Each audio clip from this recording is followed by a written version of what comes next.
Começa agora mais uma edição do Papo com Ela. Eu sou Michele Figueiredo e nesse período a gente vai discutir sobre como os vínculos ajudam na formação do ser humano e o que é importante a gente verificar para saber se um vínculo é saudável ou não.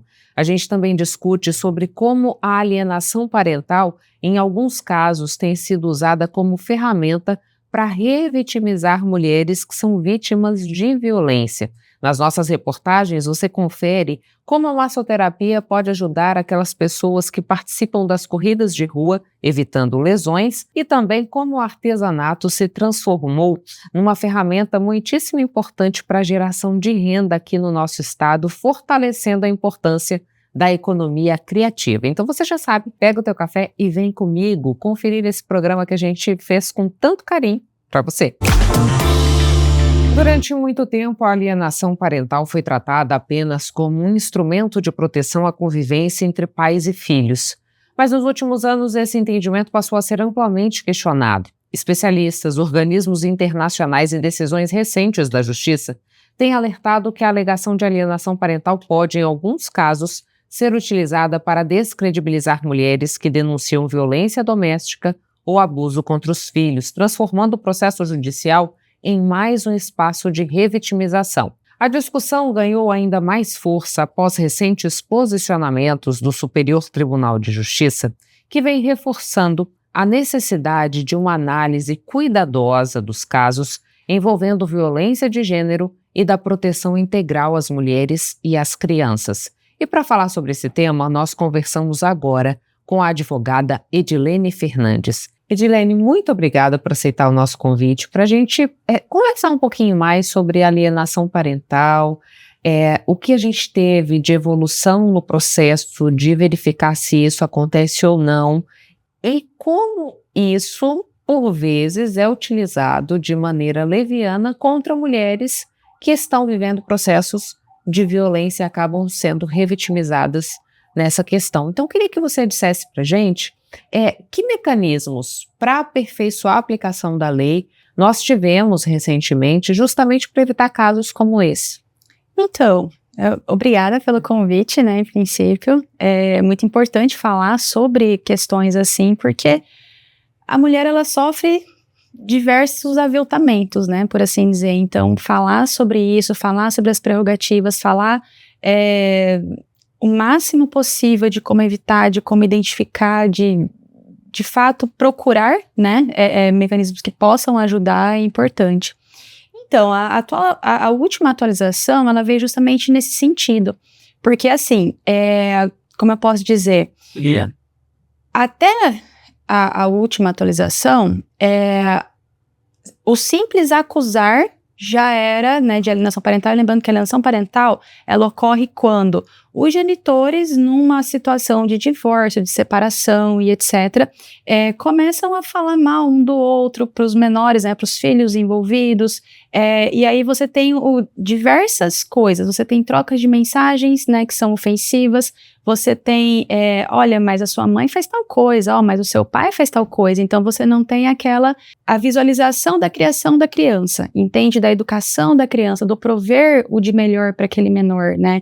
Então você tem muita questão do machucar, do psicológico. Então o CNJ, sob essa conduta, falou, pera lá, vamos começar a pensar em mecanismos que tornem isso o mais claro possível, né? Para que a mulher, ela não seja taxada, e desculpa o termo, de louca, né? Como muitas vezes acontece, infelizmente. Mas essa mulher aí é louca ou está louca, enfim. Então, hoje em dia, para que não se caracterize essa questão do gênero, né, o CNJ, ele pede para que haja provas robustas. E o que seriam essas provas robustas, né? Seria, no caso, como eu disse, 3 pessoas que são muito importantes nesse processo, né, dessa identificação, que seria o assistente social, o psicólogo, né, e as testemunhas, por assim dizer. Então, esses menores, eles vão passar por não só uma entrevista, mas um acompanhar, para que seja emitido um laudo, para que seja emitido um parecer, e nesse sentido, no caso, um parecer, ele pode ser dado meio que rapidinho. Agora, um laudo, não. Ele precisa de um tempo maior. Então, para que, de fato, fique claro para a justiça de que não é algo pontual. São coisas reiteradas, né? É uma prática de um dos ex, né, conviventes, casal, enfim, aquele tipo de conduta. Então, essa primeira fase, ela é importante e ser pautada, no caso, por esses profissionais. Uhum. E a terceira pessoa, no caso, seria a testemunha. E aí não entra a família, porque de ambos, né, no caso, porque a família, ela vem no afã, né, de, nossa, eu quero justiça, eu quero que as coisas se contamina no processo. Exato. Então, elas não que elas não sejam ouvidas, mas elas vêm como informantes. Uhum. Então, para tentar saber como é a vida daquele menor, como que ele acontece, como que é a convivência, né, entre o ex-casal. E a partir de então, pessoas, por exemplo, como a escola, ela é ouvida, né, justamente para saber, mas e a criança, como ela está dentro da escola, como está o desempenho escolar, porque isso afeta muito diretamente, né, quem vem, né, para a escola, quem leva, quem busca, quem participa das reuniões. Então, nesse sentido, você tem pessoas que estão com a opinião pura, né, então a gente tem esse reflexo da criança dentro do ambiente escolar, e a justiça, ela dá muito ouvidos para isso, né, então esse cuidado, né, para que a verdade seja dita, né, por assim dizer, porque a mulher sofre muito, né, e quando a gente trata nesse âmbito de separação, tem algumas coisas que são muito importantes, né, então, como, né, eu disse um pouquinho antes, né, dos atos, né, por exemplo, da violência verbal, da violência patrimonial, isso tudo é muito recente, porque antigamente entendia que era apenas agressão física, e aí abriu-se vistas para outras coisas também, né, e a alienação parental, ela entra justamente nisso, porque, por exemplo, um genitor que entra com a prerrogativa de imputar de fato, né, e conseguir provar, mesmo que por até antes, né, da atualização, mesmo que por provas um pouco, né, deturpadas, a conduta da ex-companheira, ele queria, na verdade, eu vou obter, no caso, a guarda unilateral. E a unilateralidade de guarda é algo muito difícil de conseguir. Não é uma coisa tão, sabe? Então, sim, assim, a gente tem, exato. Então, a gente tem casos, por exemplo, em que um dos genitores por exemplo, vende drogas, coisas mais sérias, né? Até porque o uso, dependendo do que seja, ele vai ter ali um momento de, por exemplo, de uma visita assistida com o filho, né? Então, tanto pro homem quanto para a mulher, justamente porque a Justiça, o Ministério Público e o próprio Estatuto da Criança e do Adolescente, ele vem muito com essa prerrogativa. É o interesse da criança, é o interesse do menor, né? Então, o que vai ser mais benéfico para ele, né? Tolher toda a presença, toda a convivência, ou conviver o mínimo possível, né, para que pelo menos ele tenha, né, conhecimento de como está esse pai, de como está essa mãe, para que a coisa, né, para que o Instituto Família não se perca, apesar, né, das situações. E aí, voltando, nesse sentido, o que esse genitor, né, ele buscava? Era justamente, com a unilateralidade da guarda, eu não preciso pagar pensão. E aí você tem, né, alguns, né, advogados usavam isso como uma ferramenta para tentar baixar, questionar, e aí óbvio, né, numa medida muito mais severa, né, houve a perda do poder familiar. E a perda do poder familiar, e aí no caso para os dois, né, é muito complicado porque vai visualizar qual ente familiar, né, tanto do pai ou da mãe, que vai poder acolher essa criança, né, e numa medida mais drástica, ser postas, né, em casa de acolhimento e, por último, adoção. Então, assim, são medidas muito acima, muito aquém, não é o que a justiça busca, né, justamente o melhor interesse do menor e a proteção familiar, sendo do jeito que ela for, né. Nesse contexto, né, desse uso deturpado da alienação parental, algumas coisas que eu acompanhei diziam de como homens acusados de violência doméstica e também de abuso sexual contra os filhos estariam usando da alienação parental como uma forma de revide contra as mulheres que estavam vítimas e denunciavam esses agressores. Isso de fato se desenha? Infelizmente, sim. Tanto que houve esse endurecimento, né, por parte do CNJ, justamente para que injustiças não fossem cometidas, né, e assim, tanto é verdade que infelizmente a gente teve, né, no caso, a lei Henri do Borel, né, que ele versa justamente sobre a questão de abuso infantil, e aí o que a justiça faz nesse sentido para que, né, não seja configurado o revide, né? Ele vai abrir o caso e vai analisar, opa, mas essa mulher ou essa companheira, ela tem pelo menos 2, 3, 4 boletins de ocorrência, né? Então, esse cuidado é de fato assim que acontece? Ou é uma postura pontual? Ou é algo manipulado? É algo, sabe, planejado para que se configure algo que de fato não acontece? Então, da mesma forma como acontece, tem o estudo psicossocial, o estudo, o laudo emitido pelo psicólogo, há também essa prerrogativa para as partes. E aí, no caso, é por determinação judicial, é o juiz quem diz, fala, essa pessoa, esse profissional é que vai acompanhar, então não tem como manipular para que esse processo ele se torne o mais fidedigno possível, né? E para que tanto a mulher quanto o menor, né, eles sejam de fato protegidos pela lei. A gente teve até uma discussão que tentava derrubar a lei da alienação parental em razão dessa deturpação que se fez da norma que está colocada. Isso já foi deixado para trás, Edilene, ou ainda existe uma discussão nesse sentido? Então, foi deixado para trás, mas olha, infelizmente quase deu certo, viu? Tanto que eu olhei algumas notícias, alguns julgados, inclusive aqui no Mato Grosso, né, que infelizmente a gente, né, tem alguns prêmios não tão bons, né, como por exemplo o feminicídio, um dos estados, né, no Brasil que infelizmente matam-se mais mulheres. Houve sim, de fato, a questão de derrubar, mas é uma lei muito importante, né, então você simplesmente tirar, não aplicar, não mais deixar, né, de lado, não é uma prerrogativa que assiste, a gente precisa, e que de fato foi feito, olhar com mais cuidado, colocar mais critérios e não uma mera acusação, mas tem troca de mensagem, não, isso não, então precisa-se de provas robustas, né, como a gente fala, né, no judiciário, então houve essa preocupação do amarrar melhor, quais são os profissionais que a gente vai pedir para que venha um documento fidedigno, quais pessoas a gente vai ouvir para que de fato essa mulher ela tenha a proteção que é devida, né?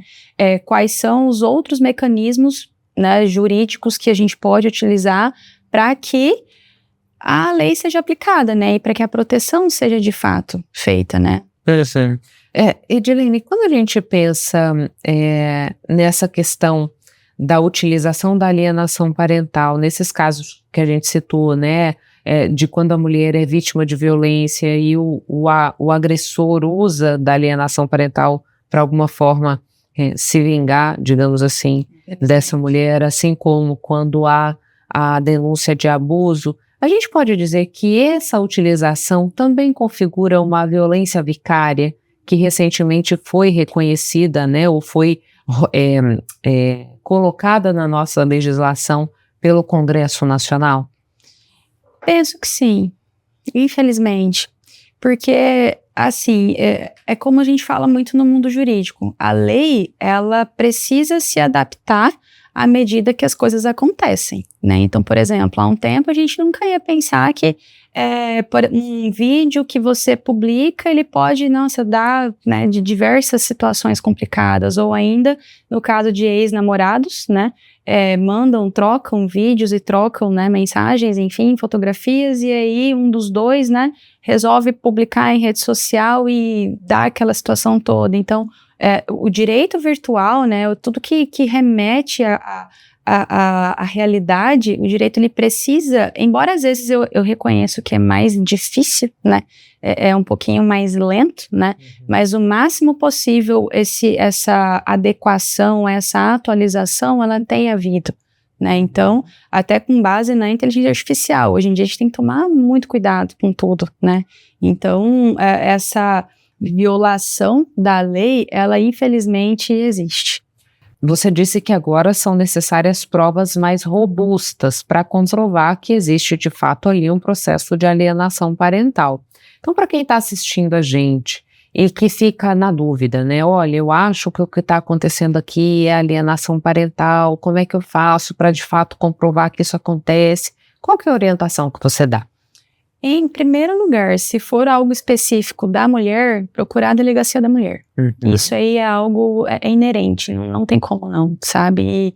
E o atendimento lá é muito humanizado, né? Então ali você sempre vai encontrar uma assistente social, você vai encontrar uma psicóloga, você vai encontrar uma escrivã, no caso, mulher, né? Então ali dentro tem um centro de apoio muito importante para a mulher, até porque assim, por vezes você vê a violência física, né, porque ela é visual, mas muitas das vezes o que mais fere é a violência psicológica, né, e a gente não sabe ainda até onde, né, quais são os níveis que isso pode acontecer. Então, em princípio, é fazer boletim de ocorrência, porque a gente precisa registrar o fato. Tá bem. E assim, se a gente não tem documento, a gente costuma dizer no mundo do direito que não há no mundo, não existe no mundo, né? Então, a gente precisa, em princípio, documentar. Essa é a primeira coisa. Segunda coisa, tá tendo ali uma troca de mensagens, alguma coisa que envolva o menor. DEDICA, que é a delegacia no caso da infância e juventude, né? Então, ali também é possível fazer esse boletim de ocorrência. A prova robusta é porque, assim, antes da atualização, a gente tinha, por exemplo, a mera troca de ofensas, não que seja algo simples, pelo amor de Deus, mas era troca de mensagem, eram ofensas daqui e de lá. Então, assim, o rompimento, às vezes, foi meio que recente, então eles ainda estão muito machucados, e aí muitas das pessoas acabavam entrando com o processo de alienação parental por conta disso, chamando a lei por conta disso. E aí é que houve a necessidade de abrir, né, se o leque e falar assim, opa, peraí, a gente precisa de substância, a gente precisa de coisas mais concretas, né. Então, primeiro ponto, boletim de ocorrência, se for contra a mulher, na delegacia da mulher, se forem o menor envolvendo, né, o menor, DEDICA. Numa segunda possibilidade, de fato entrar com a ação, procurar um advogado, né, que vai fazer esse acolhimento, que vai fazer essa escuta atenta, que é importante também, porque como a gente também estávamos conversando, por vezes a mulher, ela é vítima e ela não tem ciência que ela está sofrendo alguma coisa. Então, por vezes é a forma de falar, é a forma de se posicionar, é uma mensagem ofensiva, é uma coisa às vezes até simples, né? Por exemplo, mas esse final de semana é com o pai. E aí, durante a semana, ele cria obstáculos para que não devolva a criança no prazo que foi estipulado, no tempo que foi estipulado. E aí, promete para o filho, não, filho, a gente vai passar o final de semana num resort, a gente vai no shopping, vai ser muito divertido. E aí, começa a fazer esse tipo de lavagem cerebral na criança. Porque, assim, a gente também tem sempre que lembrar que o adulto da relação somos nós. Né, e aquela criança, ela tá em formação, ela tá, né, os valores ainda estão sendo empregados, ainda estão sendo embutidos ainda, e muitas das vezes, né, como a gente sempre fala, você ensina muito pela fala, mas muito mais pelo exemplo. Então, se a criança tá ali, aquele menor, então muitas das vezes ele não tem noção, não, mas eu vou com o papai porque é legal. Então, aí tem as vistas, no caso, do psicólogo, do assistente social, justamente para que essa prática, para que seja, né, convertida em documento, essa prática, ela é reiterada ou ela é pontual? Não, mas ele é meio distraído, ele quase não tira férias, e aí houve uma oportunidade para ir para algum lugar, e aí convida o filho. Opa, mas você não vai fazer o convite direto do filho, você vai conversar com a mãe, com a genitora, porque é importante, afinal de contas vai afetar também o dia a dia dela, os afazeres dela, enfim, porque ela já tem aquilo programado. Tem uma rotina que é criada, né? Exato, e é importantíssima essa rotina, porque, novamente, é uma criança, e a gente ainda está formando essa criança, né? Então, dentro dessa prerrogativa, é procurar o advogado, e o advogado vai fazer todo esse aporte, né? E, no caso, solicitar também, se precisa de alguma medida de urgência, afastamento, isso aí a própria delegacia da mulher, praticamente de plano, né? Ela já consegue atribuir ali, se não na hora dali, 40 minutos depois do boletim de ocorrência feito.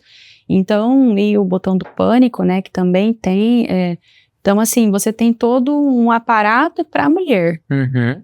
Aqui também, Edilene, queria aproveitar para te questionar uma situação. Muitas vezes, quando a gente tem violência envolvida nessa relação e que há o rompimento, né, a criança pode, por si só, se recusar a ver o genitor agressor. E aí, esse homem pode alegar alienação parental.